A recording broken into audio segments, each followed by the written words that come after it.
Ang kwentong ito ay hango sa totoong buhay. Karanasan ito ni Omil. Taong 1967. Hermosa, Bataan.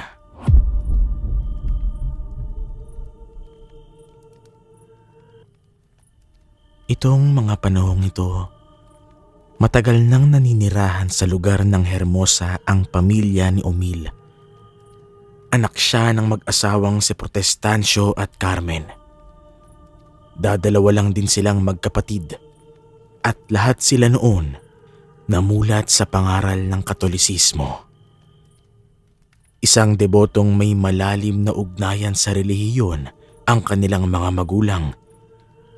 Kaya halos karamihan ng paniniwala sa loob ng simbahan, sinusunod nila. At sa maniwala man kayo o hindi, punong-puno ng santo ang bahay nila noon. Ultimo mga hagdan, may mga nakalagak na santo. Sa paniniwalang pantaboy umano ito sa mga masasamang espiritu. Nung una, ganon din ang pinaniniwalaan niya. Pero pagtuntong niya sa edad na 19 anyos, lahat yon biglang nagbago. At nagsimula ito sa loob mismo ng simbahan. Bahala na kayo kung ano ang iisipin nyo. Pero ang mga ilalahad ko ngayon dito, pawang mga karanasan lang ni Omil.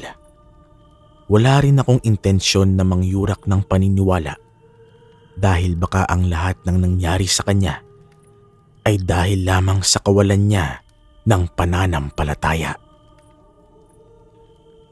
Linggo noon ng umaga. Mga 6 na buwan ang nakalipas pagpasok ng taong 1964. Sa kasagsagan ng kanilang pagsisimba, wala naman siya gaanong napansin. Kakaunti noon ang tao sa simbahan, kaya yung atensyon niya nasa pari lang. Pero nung medyo patapos na ito, may nakita siyang isang matandang babae na nasa unahan lang nila. Unang sipat niya, normal naman ang kasuotan nito. May talukbong itong itim sa ulo, nakaasul na saya, tapos may dalang kandila. Yung tipikal na suot dati ng mga matatanda kapag magsisimba. Ngunit habang patuloy niya itong pinagmamasdan, napapansin niyang parang kakaiba ang boses ng matanda. Garugal na garugal ito at kapag kumakanta ng sabay-sabay, namumukod tangi ito. Yun ang rason kung bakit madalas niya itong tingnan. Ipinagbigay alam na rin niya ito sa kanyang ama. Ngunit sa kasamaang palad, wala yun doong napansing kakaiba. Basta ang sinabi lang nito sa kanya, "Makinig ka ng misa, hindi sa kung saan-saan ka tumitingin." Dahil sa ganong abiso ng tatay niya, wala siyang nagawa kundi ang sumunod. Nauunawaan naman kasi niya kung bakit ito naghihigpit. Kaya naman, minabuti na rin niyang tumahimik. Ang kaso lang, nung magsalita na ang pari ukol sa pagbibigay ng kapayapaan sa bawat isa, dito niya nakita ang napakapangit na mukha ng matanda. Nung mataong siya ang unang tinitigan nito, nakangisi pa ang taong yun. Animoy, walang kakaiba sa kanyang itsura. Pagsilay naman niya rito, napayuko lang naman siya habang iniisip kung ano ang nangyayari. Kahit papano kasi, may mga kaalaman na noon si Omil pagdating sa mga nilalang na nasa panig ng kaliwa. Kaya nang makita niya ito, yun agad ang pumasok sa kanyang utak. Madalas kasi noon sa mga kwento, mga nuknukan ng pangit ang mga taong nag-aaral ng lihim na karunungan ng kaliwa. Pagkatapos ng misa, pasimple niyang itinuro sa tatay niya ang babae. Nang masipat naman yon ng kanyang ama, Agad naman siya nitong tinitigan habang pabulong na nagsasalita. Ano ang sabi ng pari kanina, anak? Huwag manghusga base sa itsura, sapagkat hindi natin alam ang pinagdadaanan ng bawat isa. Ikaw talaga, kung ano-anong pumapasok sa utak mo. Kaya 'di ba sabi ko sa iyo noon pa, huwag kang masyadong makikipagbarkada. Nang marinig naman niya ang sinabi nito, wala na siyang nagawa kundi pagmasdan lang ang matanda. Pagkalabas nila ng simbahan, nagpaalam siya sa kanyang mga magulang na pupunta siya sa bahay ng kaibigan. Malapit lang sa simbahan ang bahay nila. Kaya naman nang marinig ng mga ito ang sinabi niya, agad naman siya nitong pinayagan. Pagsilay naman niyang sumang-ayon na ang mga magulang niya, agad siyang tumakbo patungo sa daang tinahak ng matanda. Pasimple niya itong sinundan hanggang sa makalayo na siya ng sentro. Pagdating niya doon sa pinakadulong parte ng baryo, bumungad sa kanya ang simpleng kubo nitong pinagtitirhan. Dito niya nalamang may dalawa pala itong anak, tapos kinakasamang magsasaka. Kahit papano, ayos naman ang buhay ng matanda. Subalit sa kabila nito, may napansin pa rin siyang kakaiba. Sa pinakagitnang parte ng bahay, meron siyang nakitang punong namumunga ng mga pulang bilugang prutas. Hindi niya mawari kung ano ang mga ito. Pero base sa kanyang nakita, parang napakasarap ng bunga nito. Maya-maya pa, naamoy niya ang bunga na nagmumula sa puno. Napakatamis ng sensasyong pumasok sa kanyang ilong. Kaya naisip niya na hindi siya uuwi nang hindi ito natitikman. Makalipas pa ang ilang minuto, nagdesisyon na siyang lumabas sa kanyang pinagtataguan. Dahan-dahan siyang lumapit sa bahay ng matanda habang paulit-ulit na sinasabi sa kanyang isipan ang mga katagang, pareho lang naman kaming nagsisimba. Sigurado ako, nakita na ako nito kasama ang mga magulang ko. Tsaka wala naman sigurong masama kung hihingi ako maski isa sa mga bungang yun.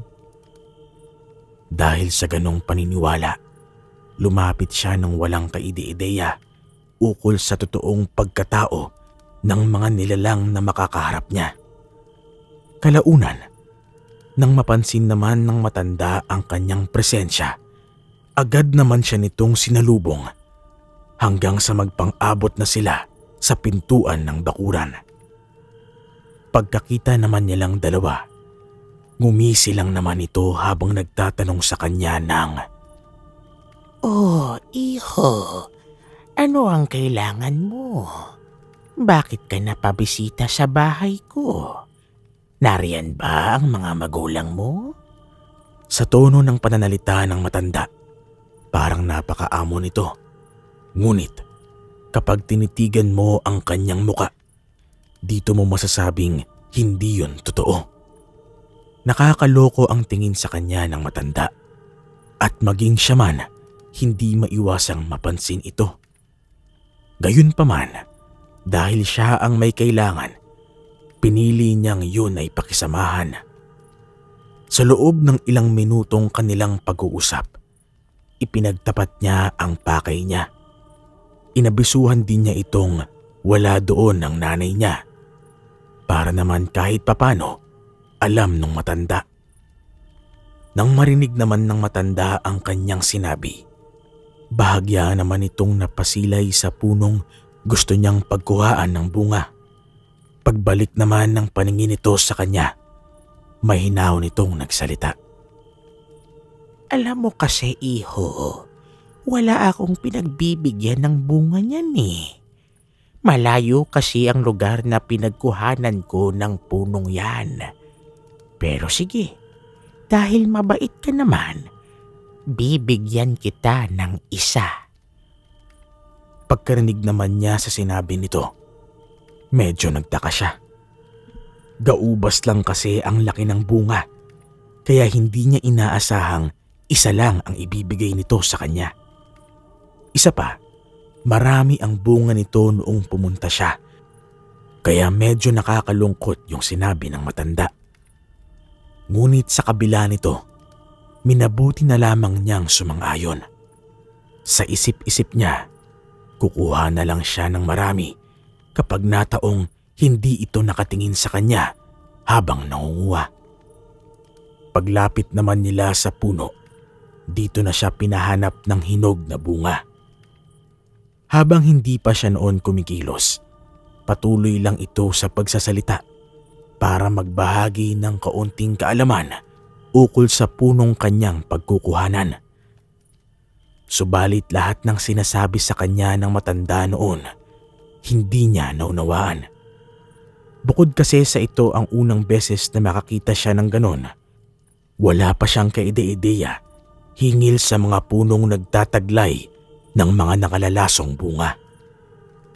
Maya-maya pa, nang mailahad na ng matanda sa kanya ang lahat-lahat, dito na siya nito inabisuhang kumuha ng isang hinog na bunga nito. Nang marinig naman yon ni Omil, agad naman siyang lumapit. Mataas lang ng bahagya sa kanya ang puno, kaya hindi niya na kinailangan ng sungkit o hagdan para makakuha ng bunga. Sa kanya namang pamimili, pilit niyang kinakausap ang matanda habang naghahanap ng pagkakataon na marating ang parte nito kung saan hindi siya nito makikita. Kalaunan, nang magawa na niya ang bagay na yun, pasimple siyang dumukot ng 4 pa sa bunga nito. Dali-dali niya itong inilagay sa ilalim ng kanyang damit bago tumungo sa parte ng puno kung saan makikita siya ng matanda. Mula roon, kinausap niya pa rin to ng kaswal na para bang wala siyang ginawang kasalanan. Matapos naman niyang kumuha ng bunga, nagpaalam na siya ditong umalis.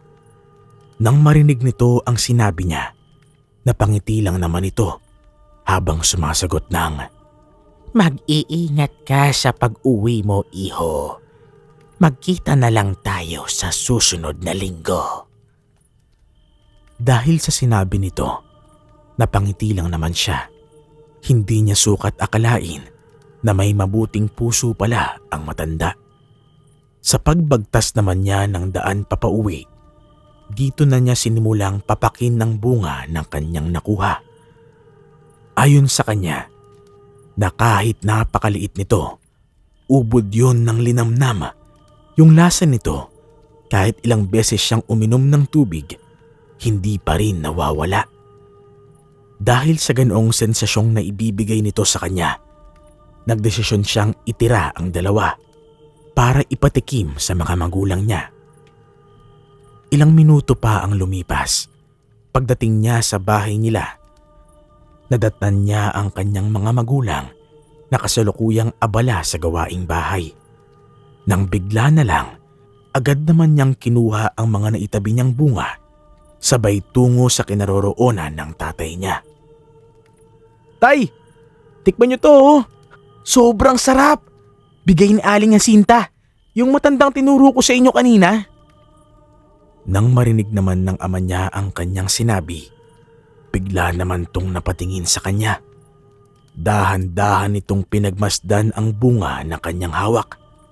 At nung makita ito ng tatay niya, bigla na lamang itong napabalikwas mula sa pagkakaupo. Pilit nitong hinawi ang mga bunga na dala niya habang sumisigaw ng, Ano bang mga yan? Bakit puro uod ang laman? Nasisiraan ka na ba, Omil? Pagkasambit naman ito ng tatay niya, agad niyang tiningnan ang bunga. At sa pagsipat niya rito, bumungad sa kanya ang matatabang mga uod na naglalabas-masok sa balat nito. Para itong uo kong titingnan, pero masyado lang maitim. Matapos naman niya itong masilayan, dali-dali naman niya itong nabitawan.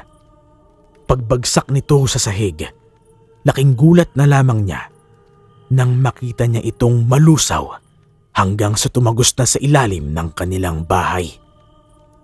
Naglabas din ito ng mabahong amoy na maihalin tulad mo sa amoy ng naaagnas na daga. Tila nakakausog sikmura ang amoy nito. Ilang oras din nila yung nilinisan ang sahig para lamang maalis ito ng tuluyan.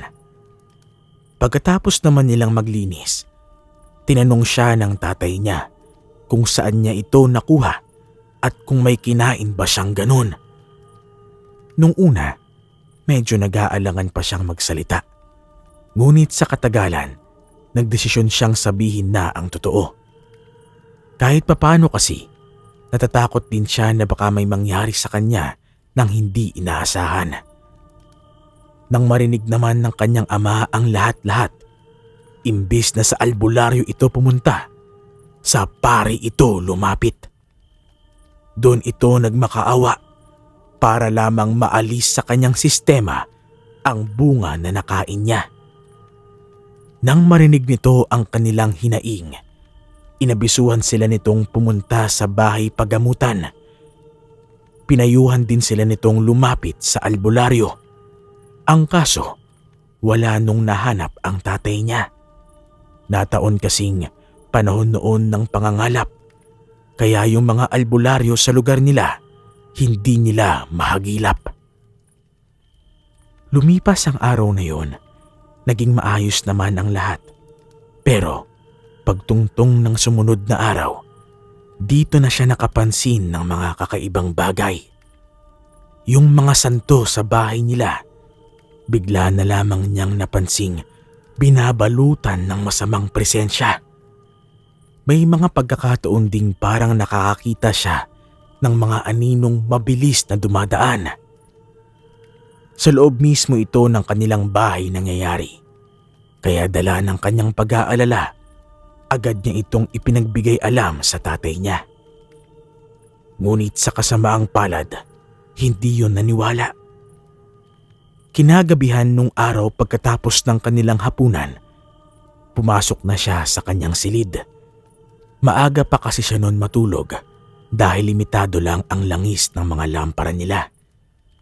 Sa mga sandaling yon, wala siyang ibang ginawa kundi ang magpaantok. Gustuhin man niyang lumabas para magpahangin kasama ang kanyang mga kaibigan, alam niyang hindi niya ito basta-bastang magagawa dahil sa istriktong pamamalakad sa loob ng kanilang bahay. Ilang minuto pa ang makalipas, hindi niya namalayang nakatulog na pala siya. Akala niya noon, tuloy-tuloy na ito. Pero pagsapit ng 10:00, nakaramdam siya ng uhaw. Nang imulat niya ang mata niya, nakita niyang tulog na yung kapatid niya. Kadalasan kapag gabi, kasama ni Omil ang kapatid niya kapag lumalabas siya ng silid nila. Kahit kasi nasa tamang edad niya, hindi niya may pagkakailang matatakutin siya. At ang ganun niyang pag-uugali ang naging dahilan upang wala siyang gaanong kaibigan.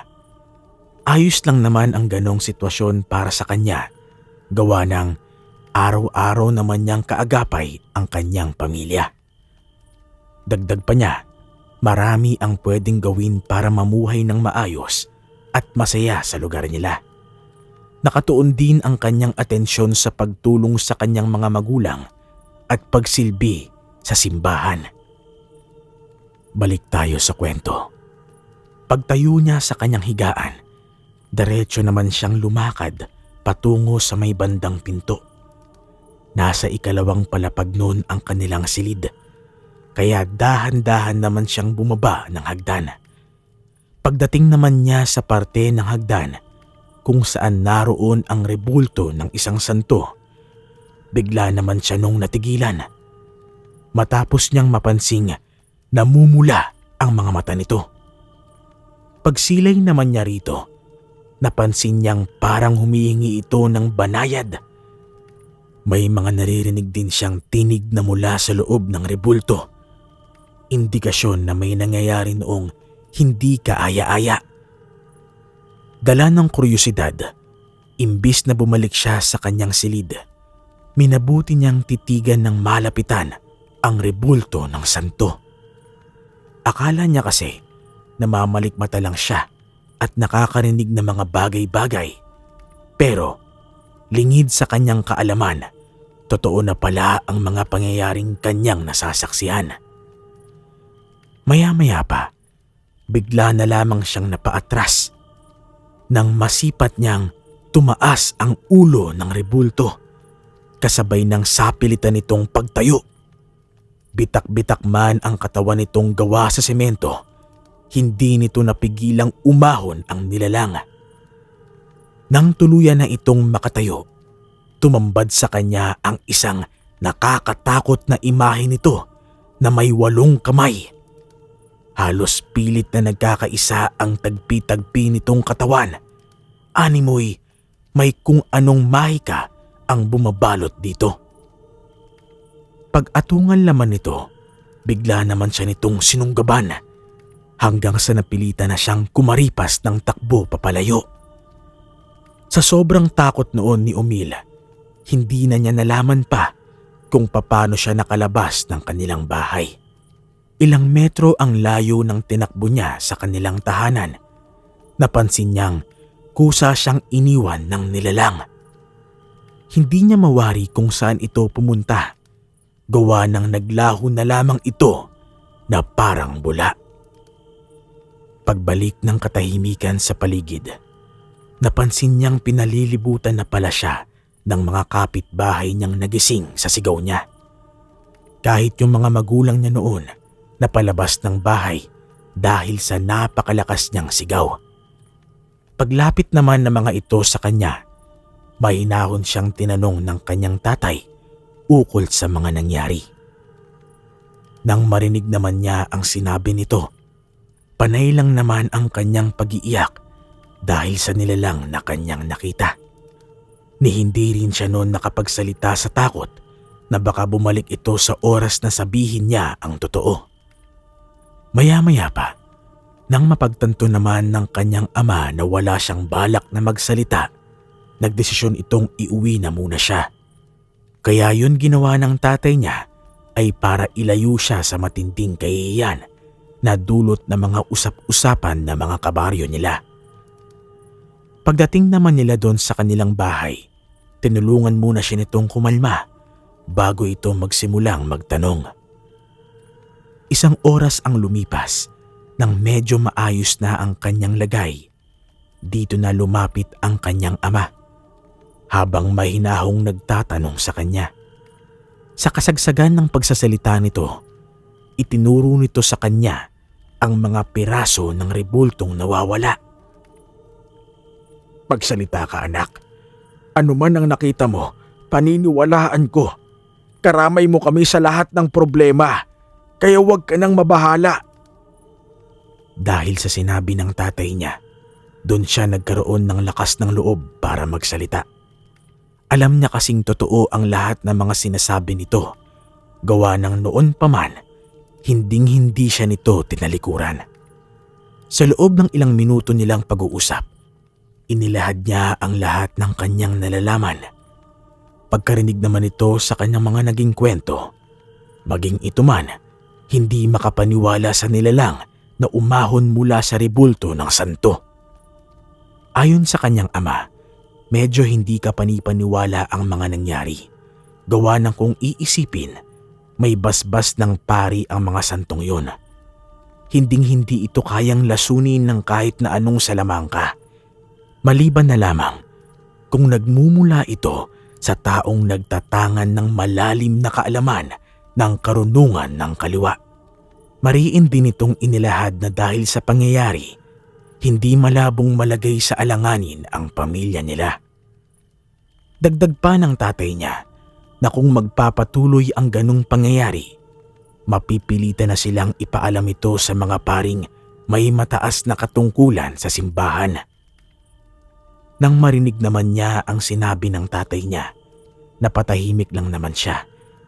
Alam niya kasing malaki-laking problema ang kinakaharap nila kung sakali mang hindi pa rin tumigil ang mga ganong uri ng nilalang sa pagpaparamdam. Dumaan pa ang mga araw, hindi lang ang rebulto ng Panginoon ang pinaglaruan nito. Nagawa din itong gawing demonyo ang iba pang mga rebulto na kagaya ng unang nangyari, hinabol siya patungo sa labas ng kanilang bahay. Dahil sa paulit-ulit na kaganapan, marami na sa kanilang mga kabaryo noon ang nagtataka sa pambubulabog niya gabi-gabi. Yung iba, sinasabihan na siyang baliw, lulong sa droga at kung ano-ano pang masasakit na salita. Pero sa kabila nun, hindi niya ito pinapansin. Alam niya kasi sa kanyang sarili na hindi siya nagkakamali sa kanyang mga nakita. Di nagtagal, kagaya ng naunang sinabi ng tatay niya, lumapit na nga sila sa pari. Nataon kasi noong wala pang mga albularyo sa lugar nila dahil nasa kasagsagan pa rin ito ng pangangalap. Nang marinig naman ng pari ang kanilang hinaing, pinahintay sila nito ng isang buong araw.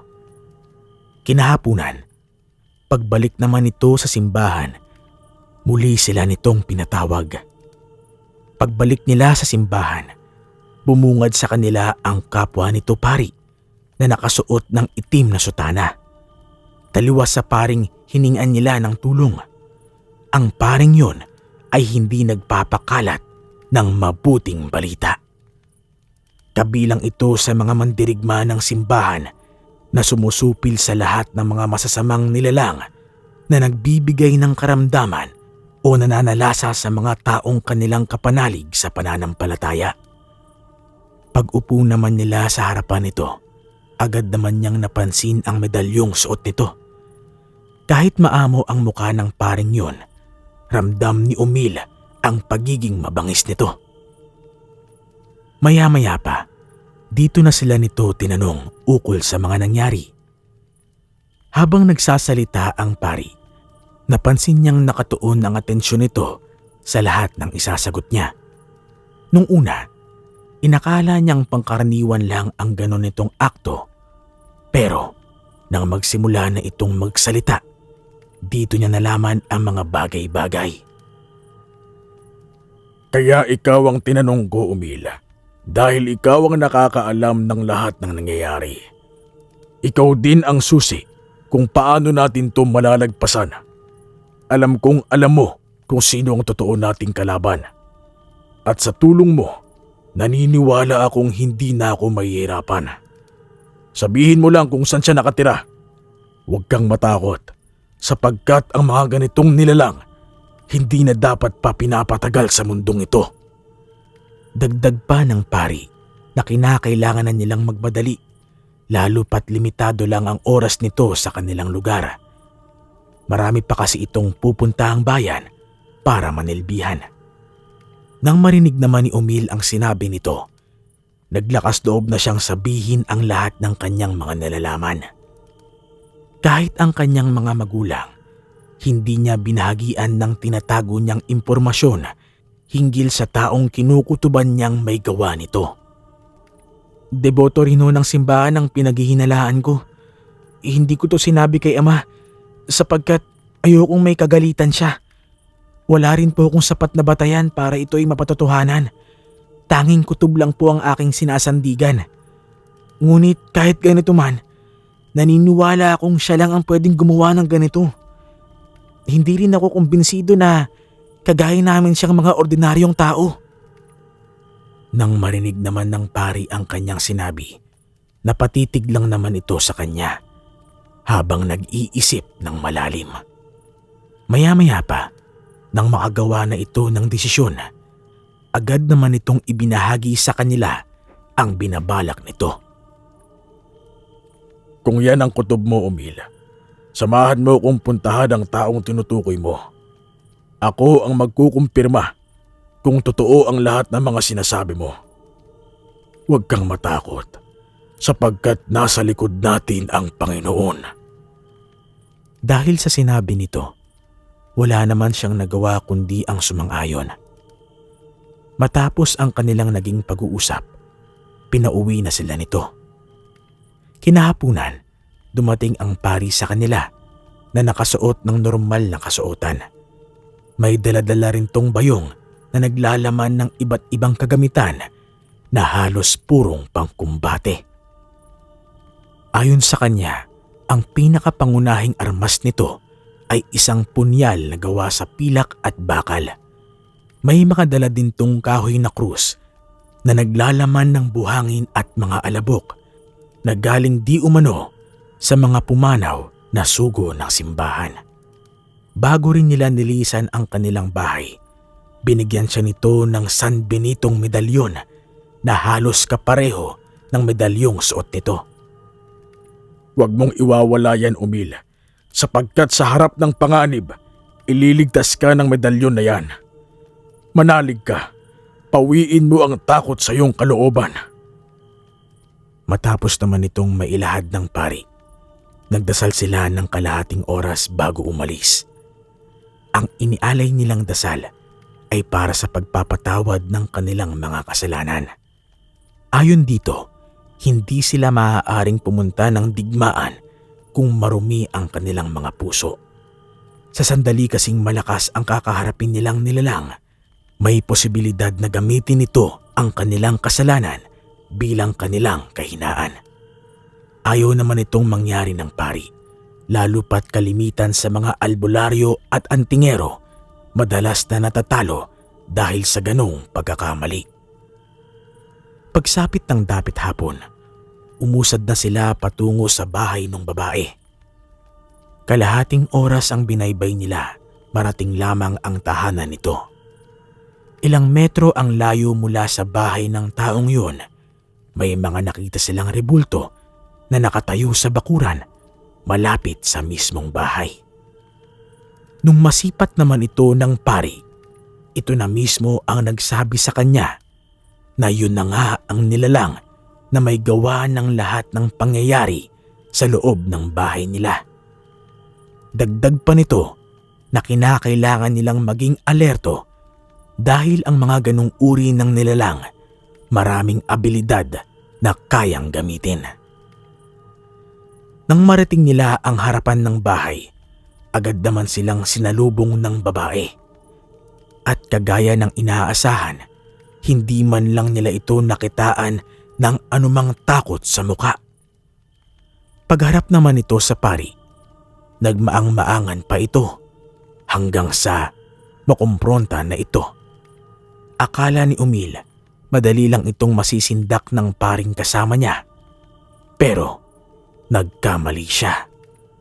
Matapos kasi nitong marinig ang mga pagbabanta, lumabas ang lahat ng mga kamag-anak nito na nasa loob ng bahay.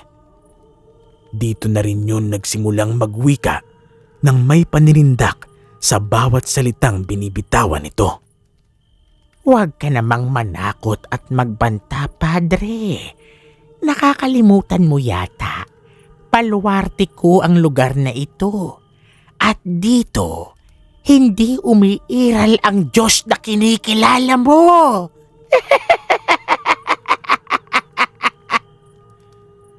Pagkasambit naman ito ng mga katagang yon, biglang umatungal ang lahat ng mga kamag-anak nito. Halos mangisay na rin yon sa lupa hanggang sa dahan-dahan ng magbago ang buo nitong anyo. Sa isang iglap, tumambad sa kanilang harapan ang mga nilalang na hindi nalalayo sa wangis ng mga aswang. Nagsimula na ring gumuho ang mga rebultong nakatayo sa bakuran hanggang sa makita na niya ang mga nilalang na nabuo sa mga rebultong minsang nanahan sa loob ng kanilang tahanan. Dahil dito, nakumpirma nila na ang matandang yun nga ang may utak sa lahat ng mga nangyaring hindi kaaya-aya. Matapos naman tong masilayan ng pari, agad din tong hinugot ang hawak nitong punyal kasabay ng pag-usal nito ng mga buhay na salita sa paligid. Sa loob lamang ng ilang segundo, nakubkob na mga orasyon nito ang kabuuan ng lugar. Nang mapagtanto to ng pari, agad naman yung pumasok sa loob ng bakuran habang pilit nitong pinagmamasdan ang unti-unting pag-atras ng matanda. Kalaunan, nang masipat na nito ang lahat ng nilalang na nasa lugar, hindi na ito nagdalawang isip na sumugod. Ayon sa kanya, maliban sa walang kapantay na lakas nito, may kakayahan din tong bulagin ang kanyang mga kalaban gamit ang orasyon. Bawat tarak din ng punyal sa mga nakaharap nitong nilalang, agaran tong naaagnas. Kahit yung mga rebultong nagbigay sa kanya ng matinding takot, hindi rin nakaligtas. Maya-maya pa, nung ang matanda na lamang ang natira, dito na ito tinigalpo ng pari gamit ang medalyon ng San Benito. Pagsilay naman itong hindi na yun nakakakilos, kumuha na ito ng tali na siya namang dali-dali nitong inilagay sa leeg ng matanda. At kagaya ng mga parusang malimit nitong ginagawa, binigti nito ang nilalang sa puno na ginagamit nitong panlinlang sa mga ordinaryong taong nagiging biktima nito. Ayon sa pari, ang bunga na nakuha noon ni Omil ay isa sa mga buhay na bertud na ginagamit nito para lasunin ang isang pamilya at bahay na pinagtitirahan nila. Sa pamamagitan nito, makokontrol niya ang lahat ng bagay dong merong halaga. Nabanggit din ito na ang mga rebultong nakuha nito sa kanila ay sumisimbolo sa mga mortal na kasalanan ng tao. Kung sakali ring napaslang pa siya nito, mas malaki ang tsansang tumaas pa ang kapangyarihan ng mga rebultong yon. Nabanggit din ito na may lahing aswang ang pamilya dahil sa mga labing nakita nila sa loob ng naiwan nitong bahay. Bago din sila umalis sa lugar, sinunog nila ang lahat ng bakas ng mga ito. Matapos nun, umalis ang pari sa kanilang baryo nang walang kahit na anong hinihingi. Magmula nun, hinding-hindi na niya makakalimutan ang tungkol sa matanda at lalong-lalo na sa punong pinagkuhanan niya ng misteryosong bunga na ginagamit ng mga taong may alam sa lihim na aral ng kaliwa.